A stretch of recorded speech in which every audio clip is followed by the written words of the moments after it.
from skeletons 3 meters long to mysterious giant footprints. Today, we will explore several discoveries that suggest giants actually existed. But before we get to that, make sure you have notifications turned on so you don't miss out on any more breakthroughs. And now, I invite you to watch. A giant skeleton in Rome, 1991. The first confirmed complete ancient skeleton of a giant has been discovered near Rome. At 202 centimeters tall, a man would be a giant in 3rd century AD Rome, where men averaged around 167 centimeters. He most likely suffered from gigantism, which now affects about 3 people in a million worldwide. It is the first clear case from the recorded past. The unusual skeleton was found in 1991 during excavations in the necropolis of Fidenae, a territory indirectly governed by Rome.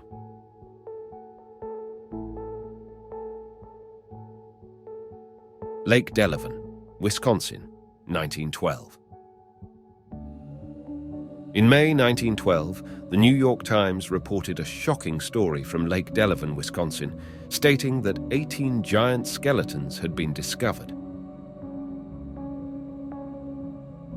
These skeletons were found in ancient mounds of baked clay and charcoal. These skeletons were different from ours, and the skulls were much larger than any person's head. While these giant skeletons possessed some human characteristics, they were said to have 6 toes on each foot and 6 fingers on each hand. Although we can't see pictures of them anywhere, or real evidence in the form of complete skeletons, the article is still circulating on the internet. Did someone deliberately hide these gigantic remains from us? Giants of Death Valley, 1947. Death Valley is a land of extremes, one of the hottest, driest, and lowest places on Earth. But people have called this harsh and desolate country their home for 9,000 years. In early August 1947, a man named Howard E. Hill from Los Angeles, California, told a sensational story. He described the work of a man named Dr. F. Bruce Russell, who claimed to have discovered a series of intricate tunnels deep beneath Death Valley, containing the mummified remains of 3 giant men. Furthermore, Russell described to Hill that he had only touched the surface of his discovery, stating that there were at least 32 tunnels. Professional archaeologists were skeptical about this story. No one in the world of archaeology was interested enough in the story to check it out for themselves, and in the ever-shifting sands of the arid desert, Russell couldn't find the site the next time he tried to show it to the world. Then Russell disappeared, and his car was abandoned in a remote area of Death Valley. 1947 was the last report of this segment of giants.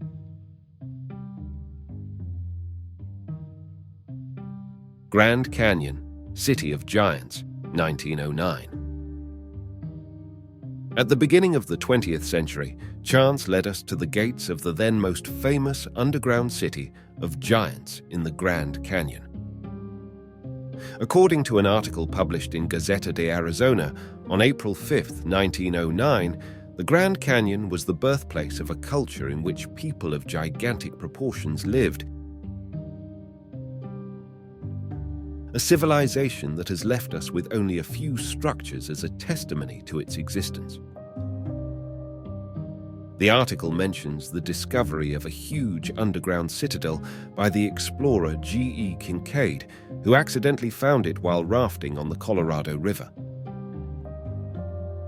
It is worth mentioning that Kincaid was a recognized archaeologist and had financial support from the Smithsonian Institution. According to descriptions, the entrance to this mysterious city was at the end of a tunnel that went more than 1,600 meters underground in a government-protected zone. The architecture found suggested that the builders of this underground city had advanced engineering skills. In addition, he discovered mummified bodies there, none of which were less than 2.74 meters tall. Kincaid said he took pictures of one of them, but none of the pictures were found. Unfortunately, the article doesn't go into much detail, and the Smithsonian Institute denies knowing of the existence of this underground city.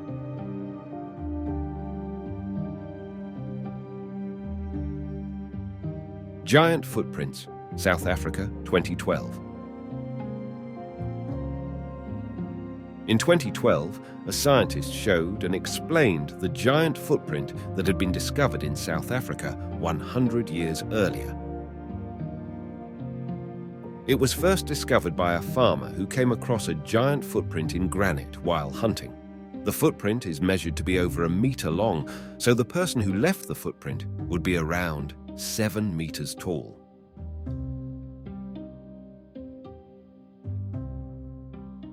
Over the past century, geologists who have studied this gigantic imprint have concluded that it is nothing more than a trace of erosion.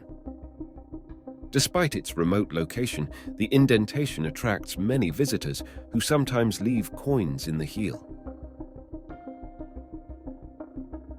West Hickory, Pennsylvania, 1870. The West Hickory giant was a purported giant skeleton believed to have been unearthed on a private estate near West Hickory, Pennsylvania in 1870, described in an Oil City Times newspaper report as measuring 5.48 centimeters. The skeleton and related artifacts were reportedly brought to Tionesta, Pennsylvania, and put on display before being shipped to New York. No further information regarding the claim has been found at this time. A giant skeleton at the London Museum, 1761 to 1783.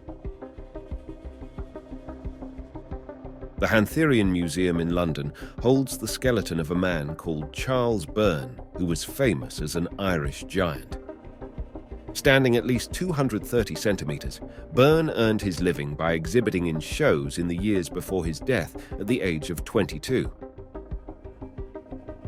Born in County Derry in 1761, Byrne suffered from acromegaly, hypertrophy, and gigantism. He wasn't just an amusement park celebrity. He was seen as a giant gentleman. He hung out with quite famous and wealthy people.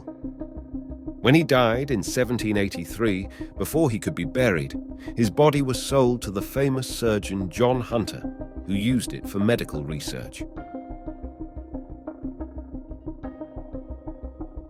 4 years later, Hunter put Byrne's skeleton on display at the Museum Hantherian, although there were calls to bury the body in Ireland. Giant's Coastway, Northern Ireland. The Giant's Causeway in Northern Ireland is a natural rock formation that consists of around 40,000 tightly packed basalt columns. According to legend, the columns were created by a giant named Finn McCool. The legend says that Finn McCool built a causeway to get to Scotland on dry ground and defeat his counterpart there. However, when he passed by and saw how big the Scottish giant was, he fled in panic, and with the help of his wife, disguised himself as a child. When the Scottish giant came to Ireland and saw the child, he was terrified. If that's how big a baby is, how big must an adult be? Fleeing to Scotland, he chopped up a causeway on the way so that the Irishman could not return behind it.